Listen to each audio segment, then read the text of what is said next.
Bien, regresamos a la octava luna con el análisis de la información más importante, ya lo sabe, pero un tema que sigue en el tintero es la llamada Ley Bonilla. Le cuento que el Congreso de Baja California aún no entrega a la Suprema Corte de Justicia la copia certificada del bando solemne que debió haber expedido y publicado para dar a conocer la declaración de Jaime Bonilla como gobernador electo. Se trata de una pieza clave para las acciones de inconstitucionalidad en contra de la Ley Bonilla. Para hablar de este tema, entre otras cosas, está con nosotros Pamela San Martín. Pamela San Martín es consejera del Instituto Nacional Electoral. Pamela, muy buenas noches. Es un gusto estar acá contigo, Julio. Gracias, igual, Pamela. Pues, ¿qué pasa con...?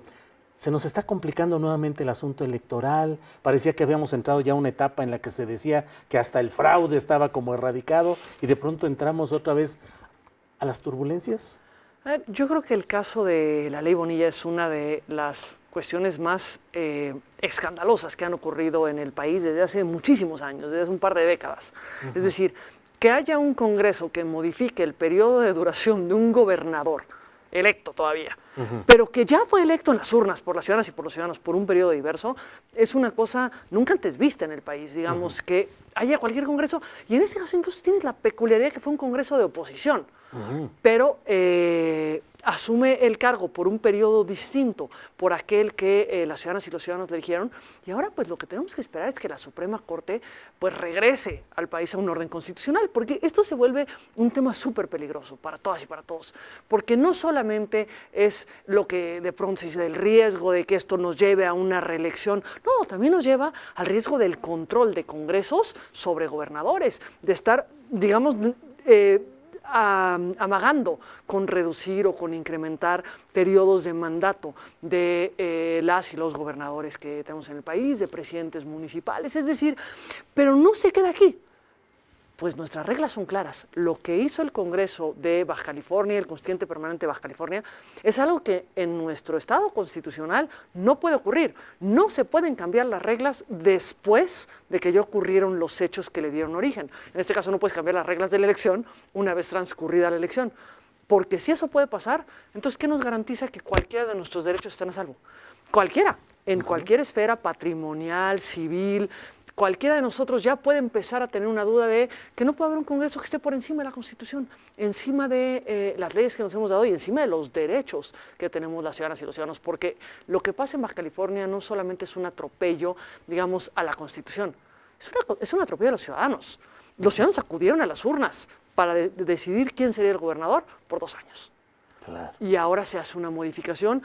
Yo tengo la esperanza de que la Suprema Corte cumpla con la función de control de constitucionalidad que tiene y que nos regrese a dejar muy claro que esto es absolutamente inaceptable.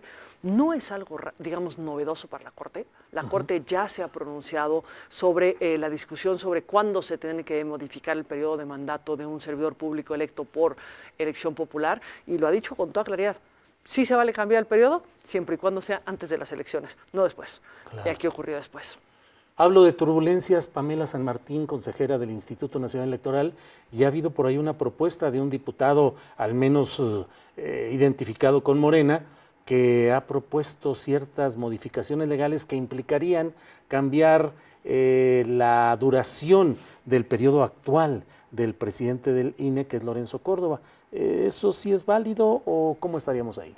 A ver, yo diría de entrada que vale la pena contextualizar esa iniciativa de reforma. Se han presentado a lo largo de la legislatura que ahorita corre más de 130 iniciativas de reforma sobre distintos temas para modificar tanto estructura del Instituto Nacional Electoral como el modelo electoral en sí mismo, como las prerrogativas que reciben los partidos políticos, es decir, un conjunto de iniciativas que pegan a distintos ámbitos de la institución que han señalado ahora la reducción del mandato del consejero presidente estando en funciones y habiendo sido electo por un periodo distinto.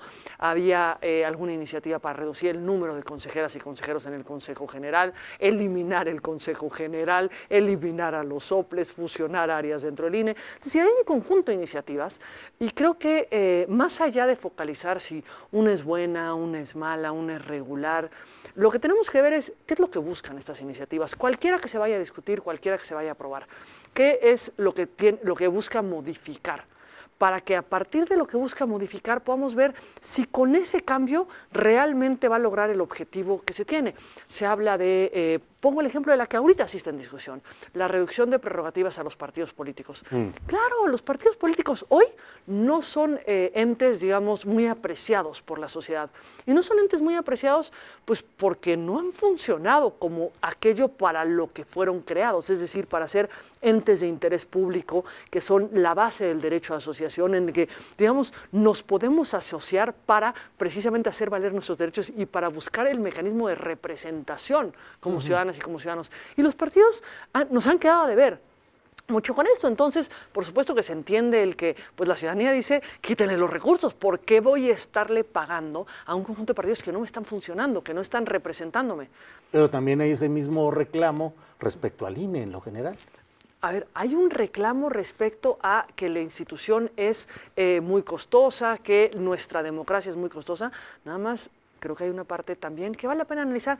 Y yo voy en ambos puntos, creo que es absolutamente válida una discusión sobre si se deben de reducir recursos o no se deben de reducir recursos, si hay una mejor forma de eficientar los recursos, pero te lo voy a poner ahorita en ese momento en materia del Instituto Nacional Electoral. ¿Son muchos recursos en relación con qué? ¿En relación con otros órganos electorales?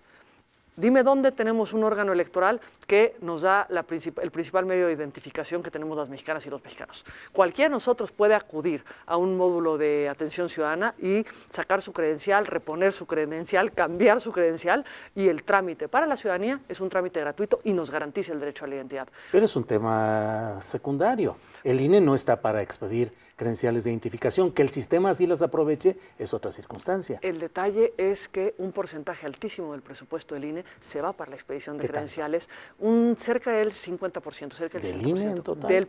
de las prerrogativas, del recurso del financiamiento que recibe el INE, se van al área del Registro Federal de Electores, a todo lo que es la conformación del padrón electoral, la actualización tanto de la geografía electoral como del medio de identificación.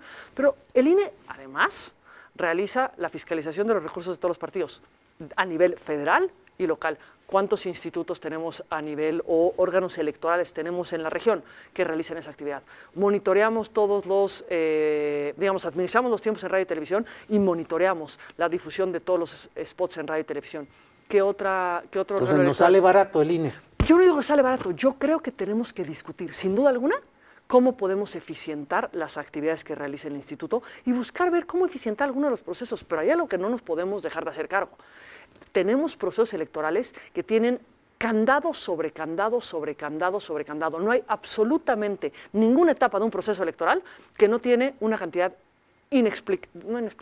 increíble de candados. Si vamos a tener boletas electorales, no solamente se imprimen en papel seguridad, además tienen una custodia por parte de las Fuerzas Armadas, desde que el papel seguridad sale de Chihuahua hasta que llega a Talleres Gráficos de México, de ahí se traslada a bodegas centrales, de ahí se traslada a nuestros distritos, de ahí se entrega a los funcionarios de casilla, se regresa, mientras está resguardado. La historia del fraude electoral. Por supuesto. El fantasma del fraude electoral. Es una historia. A ver, lo que no podemos obviar es que nuestro pasado sí es un pasado de fraude electoral y lo que hemos hecho es establecer un conjunto de reglas, candados y procedimientos para imposibilitar que eso pase. Es decir, para que haya un control sobre otro control, sobre otro control, que se basa en un principio en que las ciudadanas y los ciudadanos son quienes controlan la elección, pero que alrededor de esa base tiene todos los elementos de seguridad materialmente posibles. Eso tiene un costo asociado. No me cuesta lo mismo imprimir una boleta electoral en papel seguridad que imprimirla en papel bond. No cuesta lo mismo tener que tener un resguardo de Fuerzas Armadas que no tener que tenerlo. Pero ¿qué es lo que da a cambio? Certeza. Dices revisar al INE. ¿Que lo revise el Congreso? Obviamente. Yo creo que se puede revisar al INE desde el Congreso, desde una discusión conjunta con el Congreso, pero no al margen del propio instituto. ¿Y por qué digo no al margen del instituto? Porque tenemos que tomar en cuenta las actividades que se realizan. Lo que creo que no puede ser el principio base es la austeridad, es digamos, el valor máximo a tutelar. En un proceso electoral, la certeza es el valor máximo a tutelar. Que esa certeza tenemos que buscar, digamos, lograrla con la mayor eficiencia posible, tratando de cumplir de la mejor forma con todas las reglas y los procedimientos que nos hemos dado, pero erogando los menores recursos posibles, absolutamente de acuerdo. Ahí no hay discusión. Vamos a hacer un corte comercial. Pamela San Martín, consejera del Instituto Nacional Electoral, está con nosotros. Volveremos luego con ella y le voy a preguntar si ya terminó el tiempo político de Lorenzo Córdoba,